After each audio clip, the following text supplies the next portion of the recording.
羅滕堡，德國最上進的城市之一。羅滕堡不僅是全歐洲出境率最高的角落，更是無數奇幻故事的靈感來源。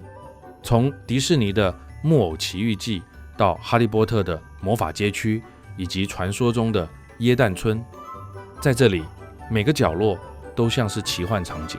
今天帶着家人一同踏入這座童話小鎮，來去尋找全世界耶誕迷心中的夢幻聖殿。OK，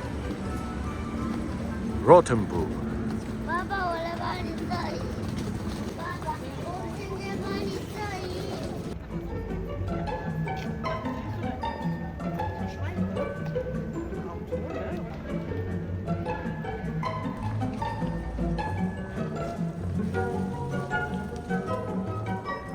现在来到了是大名鼎鼎的羅滕堡 Rothenburg。羅滕堡不用說，都是人，太有名了，太熱鬧了，走吧。走在羅滕堡的石板路上，很難不被這些精緻的傳統工藝所吸引。抬頭看看左上角那面華麗的黑色鍛鐵招牌，在德國被稱為 Nasenschel， 也就是鼻子招牌。在中世紀的歐洲，因為群眾多數不識字，所以店家就會掛出這種直觀的立體招牌，像是麵包店掛個椒鹽捲餅，旅店則掛上馬匹或皇冠。直到今天，羅滕堡對這些招牌依然有着嚴格的文資法規。古老的街道還是很有氛圍，滿滿的德國 feel。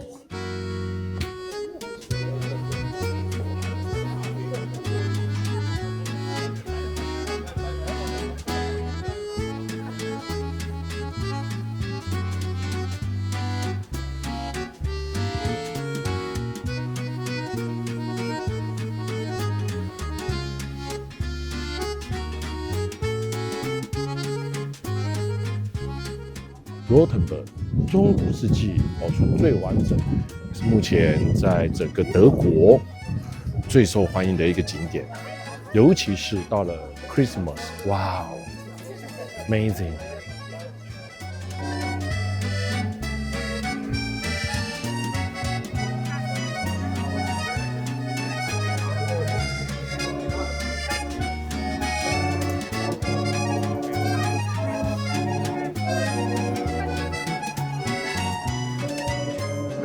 每一個人都要來買聖誕禮物，大排長龍。眼前這棟桃紅色的建築，就是傳說中的耶誕村。一踏進門，就像掉進了耶誕老人的玩具工廠。5公尺高的巨型耶誕樹，還有大型的胡桃錢偶。最酷的是，不論是7月盛夏，或是12月寒冬，這裡天天都是耶誕夜。而耶誕村內部與緊鄰的德國耶誕博物館是連通的，這裡記錄了節慶的進化史，訴說着耶誕掛飾如何從古老的蘋果與薑餅，慢慢變成了亮晶晶的玻璃球，以及精緻的手工藝品。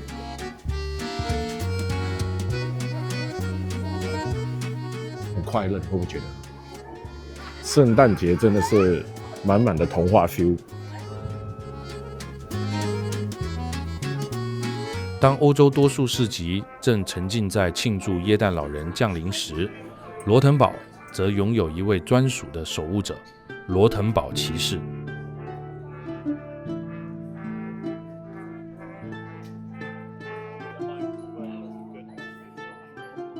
相傳，小鎮在古日耳曼時代，每當冬夜暴雪降臨，神秘使者便會騎着駿馬巡行空中，穿梭陰陽兩界，引領亡魂前往彼岸。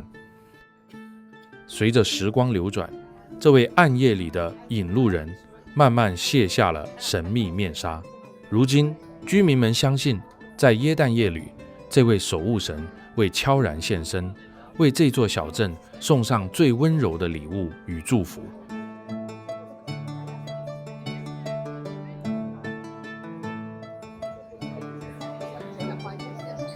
這裡有賣啤酒，還有紅酒。其實現在的氣候暖化，在歐洲已經沒有那麼冷了，其實世界各地都一樣的。不然其實喝杯熱熱的紅酒或者是啤酒還不錯。沿着復古的黃色木牌，耶誕市集的靈魂美食都在這了。前方剛出爐、色澤油亮的大蝴蝶結麵包，一旁夾上香甜洋蔥的炭烤牛排，耳邊滋滋作響的現烤香腸。前方這一攤鋪滿華麗紅絲絨的角落，在手工玻璃與燭火的映照下閃閃發光。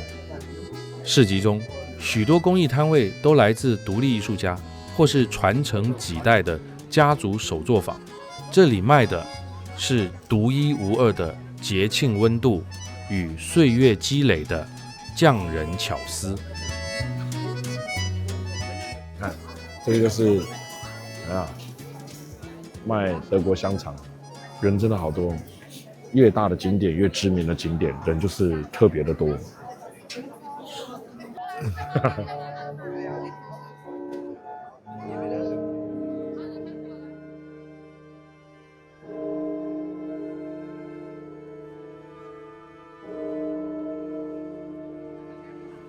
閃烁的旋轉木馬，伴隨着遊人的歡笑，很難想象這座僅有6000居民的城市，曾在孤立無援下獨立抵抗6萬大軍而陷入毀滅邊緣。這場史稱 30 Years War 30年戰爭，正是歐洲乃至世界現代政治秩序的起點。羅滕堡呢，在30年戰爭經濟停滯了。30年戰爭在羅滕堡留下一段混雜壓迫與勇氣的傳奇故事，那便是德國家喻戶曉、更名列國家文化遺產的古城神話聖父異飲。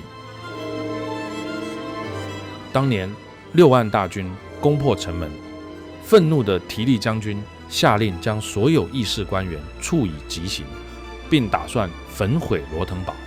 驚恐的市民為了安撫提利，巧妙地獻上了一尊斟滿當地葡萄酒的巨型酒杯。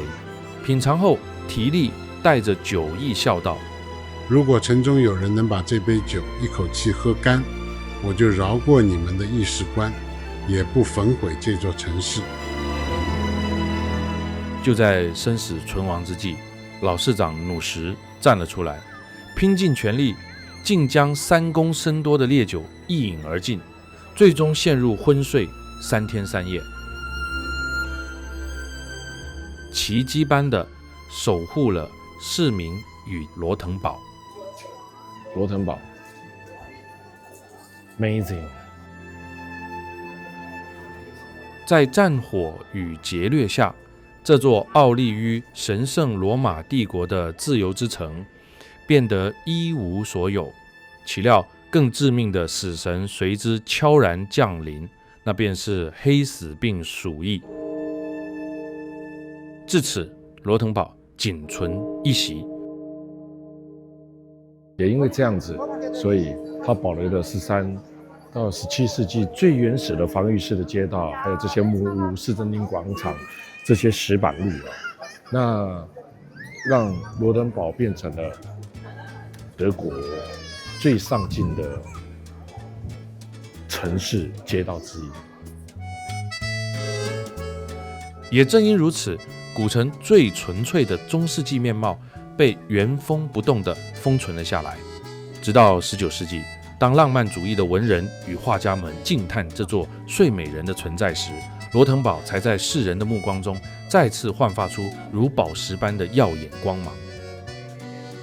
羅滕堡，德國最上進的城市之一。